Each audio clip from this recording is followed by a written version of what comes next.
खुलुमबाय बेयो बड'लेण्ड इंखं टेलिभिजन दिनै 22 मे 2022 बृहस्पतिखालि सानसेनि बरादखौ नोंथांमोननि खाथियाव लाबोदों आं सदानन्द दैमारिया।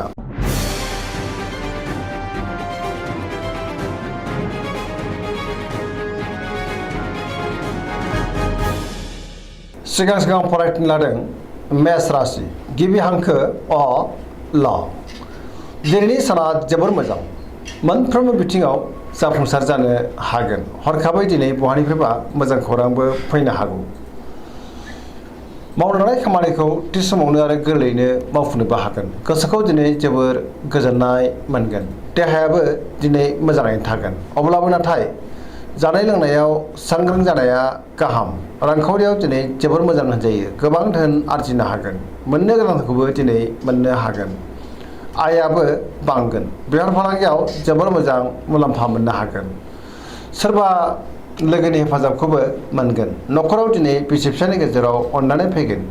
बिमा बिफानि बोर मोनगोन।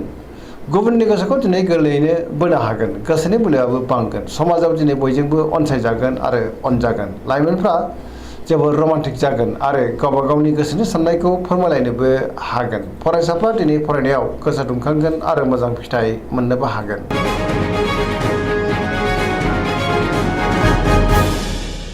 वृष राशि गिबि हांखो इ उ ब।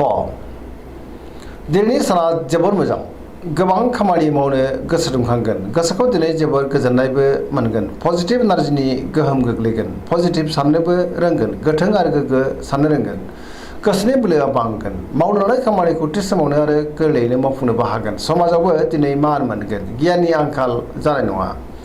रांखावरियाव दिनै जोबोर मोजां होनजायो। गोबां धोन आरजिनो हागोन। बेफार फालांगियाव दिनै जोबोर मोजां मुलाम्फा मोननो हागोन। न'खराव बिसि फिसायनि गेजेराव अननानै फैगोन। बिदा फंबायजों मोजां सोमोन्दो थागोन।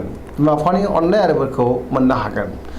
देहाया मोजाङै थागोन। गुबुननि हेफाजाबखौबो मोनगोन। जायखि खामानि मावानो मोनफ्रोमबो खामानिखौनो दिनै गोरलैयैनो मावफुंलांनो हागोन।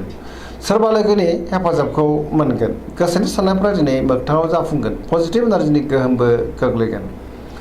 लाइमोनफ्रा जोबोर रमान्टिकबो जागोन।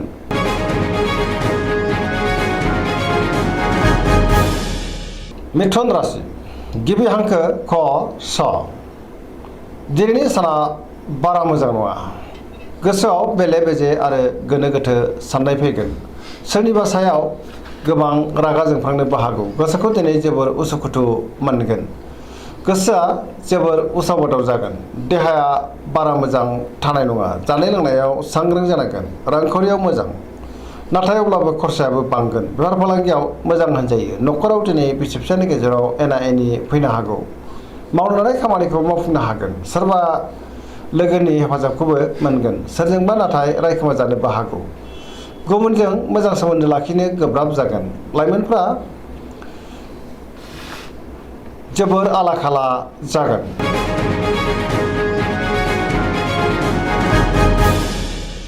कर्कट राशि गिबि हांखो ड ह। दिनैनि साना बारा मोजां नङा। गोबां बिथिङाव हेंथा नुजानो हागौ। सोरबा लोगोजों थगायजानोबो हागौ। नेगेटिभ एनार्जिनि गोहोमबो गोग्लैगोन। गोसोनि साननायफ्रा देबार नांनो हागौ। गोसोआव नेगेटिभ साननाय फैगोन। मावनो लानाय खामानिखौ मावफुंनो दिनै गोब्राब जागोन। रांखावरियाव मोजां, नाथाय अब्लाबो खरसायाबो बांगोन। बेफार फालांगियाव मोजां होनजायो। न'खराव दिनै अननानै फैगोन। देहाया बारा मोजां थानाय नङा। गोसोखौ दिनै जोबोर उसुखुथु मोनगोन। मावनो लानाय खामानिखौ मावफुंनो गोब्राब जागोन।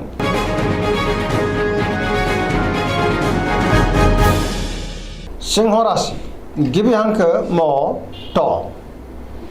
दिनैनि साना जोबोर मोजां। गियाननि आंखाल जानाय नङा। गोसोखौ दिनै जोबोर गोजोननाय मोनगोन। समाजावबो गोबां मान मोनगोन। बयजोंबो गोरोबनो रोंगोन। गोसोआव पजिटिभ साननाय फैगोन। गोथों आरो गोग्गो साननो रोंगोन। गियाननि आंखाल जानाय नङा।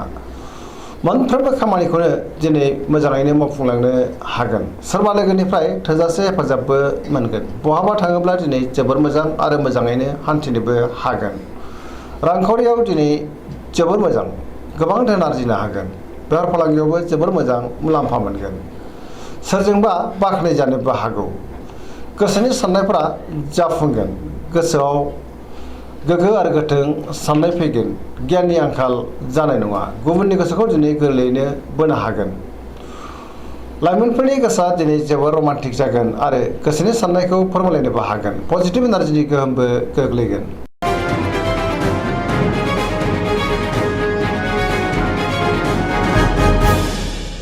कन्या राशि गिबि हांखो प ट।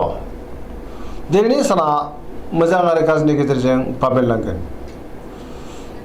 गोबां रोखोमनि हेंथा हेंसि फैनोबो हागौ। गोसोआव नेगेटिभ साननाय फैगोन। गोथों आरो गोग्गो साननो रोंनाय नङा। गियाननि आंखाल जानो हागौ। रांखावरियाव मोजां नङा। नाङा फाङा खरसाया बांगोन। बेफार फालांगियाव बारा मोजां नङा। गोबां धोन खहा जालांनो हागौ। देहाया मोजाङै थागोन। अब्लाबो नाथाय जानाय लोंनायाव सांग्रां जानांगोन। गोबां मुंदांखा सुबुंजों दिनै लोगो मोनज्लायनोबो हागौ। न'खरावबो अनलायनाय फैगोन। गोबां खामानियाव मुखुबबो थानांनो हागौ। सोरजोंबा रायखोमा जानोबो हागौ। गोसोखौ दिनै जोबोर बेले बेजे मोनगोन। नेगेटिभ एनार्जिनि गोहोम गोग्लैनो हागौ।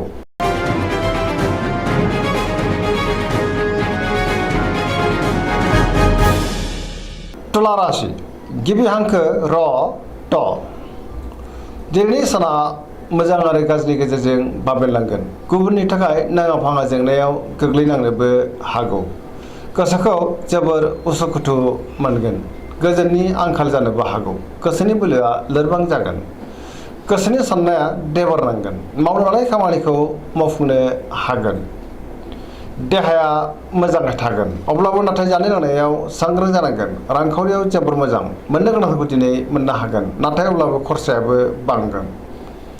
न'खराव बिसि फिसायनि गेजेराव अनलायनाय फैगोन। बिदा फंबायजों मोजां सोमोन्दो थागोन।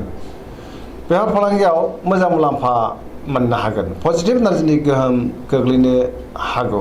सोरबा लोगोनि हेफाजाबखौ थोजासे मोनगोन। बहाबा थाङोब्ला दिनै जोबोर मोजां आरो मोजाङैनो हान्थिनोबो हागोन।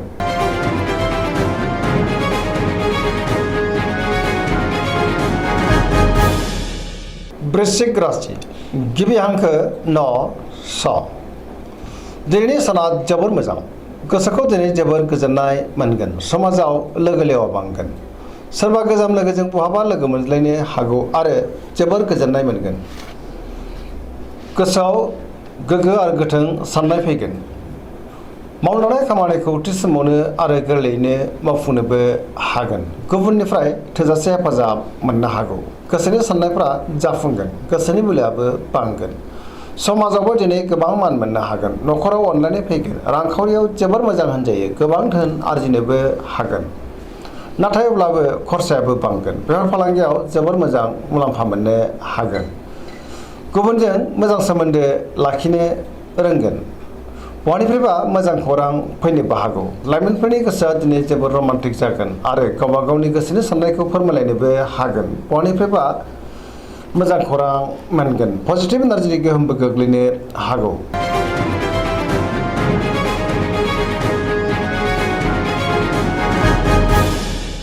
धनु राशि गिबि हांखो ध फ भ। दिनैनि साना जोबोर मोजां। गोसोखौ दिनै जोबोर गोजोननाय मोनगोन। मावनो लानाय खामानिखौ थि समावनो आरो गोरलैयैनो मावफुंनोबो हागोन। गोसोनि साननायफ्राबो मोगथाङाव जाफुंगोन। गोबां मुंदांखा सुबुंजों दिनै लोगो मोनज्लायनो हागौ। रांखावरियाव दिनै जोबोर मोजां। गोबां धोन आरजिनो हागोन। मोननो गोनांखौबो दिनै मोननो हागोन। बेफार फालांगियाव मोजां मुलाम्फा मोनगोन। समाजाव बयजोंबो अनसायजागोन। न'खराव सोरबा आलासि फैनो हागौ। देहाया दिनै मोजाङैनो थागोन। अब्लाबो नाथाय जानाय लोंनायाव सांग्रां जानाया गाहाम। गुबुननि थाखाय गोबां मोजां खामानि मावनानै होनोबो हागोन। न'खराव बिसि फिसायनि गेजेराव अनलायनाय फैगोन। बिदा फंबायजों मोजां सोमोन्दो थागोन। लाइमोनफोरनि गोसोआ दिनै जोबोर रमान्टिक जागोन आरो गावबा गावनि गोसोनि साननायखौ फोरमायलायनोबो हागोन। फरायसाफ्रा दिनै फरायनायाव गोसो दुंखांगोन आरो मोजां फिथाइ मोननोबो हागोन।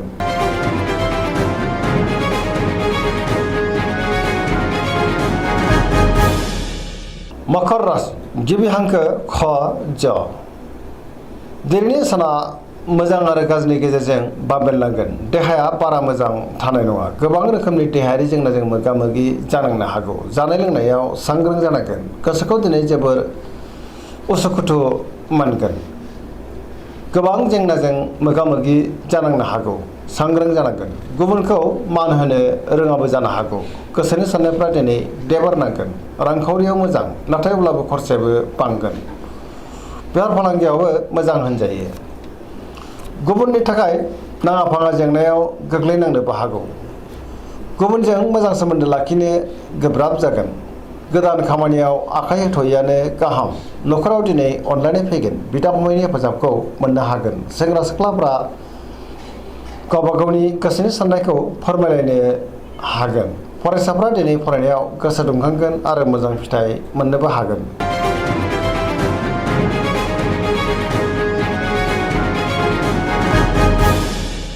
कुम्भ राशि गिबि हांखो ग स। दिनैनि साना जोबोर मोजां। गोसोखौ दिनै जोबोर गोजोननाय मोनगोन। गोसोआव पजिटिभ साननाय फैगोन। गोथों आरो गोग्गो साननो रोंगोन। गियाननि आंखाल जानाय नङा। मावनो लानाय खामानिखौ थि समावनो आरो गोरलैयैनो मावफुंनोबो हागोन। बहानिफ्रायबा मोजां खौरां फैनोबो हागौ। समाजावबो दिनै गोबां मान मोननो हागोन। गोबां मुंदांखा सुबुंजों दिनै लोगो मोनज्लायनोबो हागौ। रांखावरियाव दिनै जोबोर मोजां होनजायो। बहानिफ्रायबा गोबां धोन मोननो हागोन। बेफार फालांगियावबो जोबोर मोजां मुलाम्फा मोनगोन। देहाया मोजाङै थागोन। न'खराव दिनै बिसि फिसायनि गेजेराव अनलायनाय फैगोन। गुबुननि हेफाजाबखौबो थोजासे मोनगोन। बिमा बिफानि अननाय आरो बोरखौबो मोननो हागोन। बहाबा थाङोब्ला दिनै जोबोर मोजां आरो मोजाङैनो हान्थिनोबो हागोन।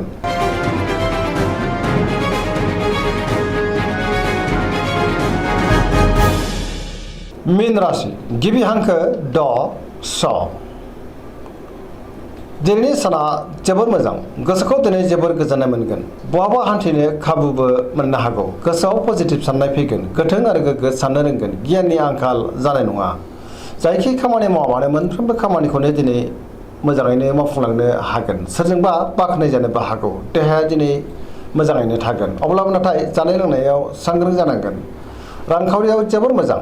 अब्लाबो नाथाय खरसायाबो बांगोन। बेफार फालांगियाव जोबोर मोजां। न'खराव बिसि फिसायनि गेजेराव अनलायनाय फैगोन। बिदा फंबायजों मोजां सोमोन्दो थागोन। गुबुननि थाखाय गोबां मोजां खामानि मावनानै होनोबो हागोन। पजिटिभ एनार्जिनि गोहोमबो गोग्लैगोन। दिनैनि राशि फरायथिनाया एसेनोसै। जोबनायाव बेखौनो खावलायो जाहाथे नोंथांमोना सानफ्रोमबो जोंनि बे बड'लेण्ड इंखं टेलिभिजनखौ नायबाय थायो आरो साबस्क्राइब खालामो, लोगोसे लाइक खालामो आरो शेयार खालामो। एसेनोसै, गोजोन्थों।